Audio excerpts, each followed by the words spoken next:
સૈન્યના 36 વીર જવાનોને મળ્યા કીર્તિ અને શૌર્ય ચક્ર। રાષ્ટ્રપતિ મુર્મુના હસ્તે સન્માનિત થયા।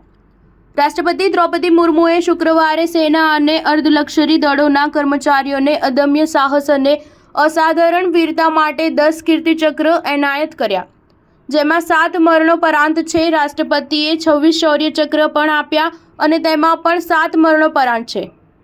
અશોક ચક્ર બાદ કીર્તિ ચક્ર દેશમાં શાંતિકાળનું બીજું અને શૌર્ય ચક્ર ત્રીજું સૌથી મોટું વીરતા પુરસ્કાર છે। સંરક્ષણ મંત્રાલયે એક નિવેદનમાં કહ્યું કે રાષ્ટ્રપતિ મુર્મુએ રાષ્ટ્રપતિ ભવનમાં આયોજિત સમારોહ દરમિયાન સશસ્ત્ર દળો, કેન્દ્રીય સશસ્ત્ર પોલીસ દળો અને રાજ્ય કેન્દ્રશાસિત પોલીસ કર્મચારીઓને આ ચક્ર એનાયત કરવામાં આવ્યા હતા।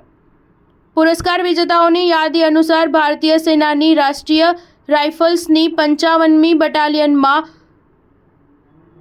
ગ્રેનેડિયર્સના સિપાહી પવનકુમાર, પંજાબ રેજિમેન્ટની 26મી બટાલિયનના આર્મી મેડિકલ કોરના કેપ્ટન અંશુમાનસિંહ, પેરાશૂટ રેજિમેન્ટની 9મી બટાલિયનના હવાલદાર અબ્દુલ મજીદને મરણોપરાંત કીર્તિચક્રથી સન્માનિત કરવામાં આવ્યા। સીઆરપીએફની 210 કોબ્રા બટાલિયનના ઇન્સ્પેક્ટર દિલીપકુમાર દાસ, હેડ કોન્સ્ટેબલ રાજકુમાર યાદવ, કોન્સ્ટેબલ બબલુ રાભા અને કોન્સ્ટેબલ શંભુ રાયને પણ મરણોપરાંત કીર્તિચક્રથી સન્માનિત કરવામાં આવ્યા। આ સિવાય મેજર રેન્કના 2 અધિકારીઓ અને 1 નાયબ સુબેદારને પણ કીર્તિચક્રથી સન્માનિત કરવામાં આવ્યા। સ્ટાર ન્યૂઝ 7 હંમેશા સચ્ચાઈની સાથે।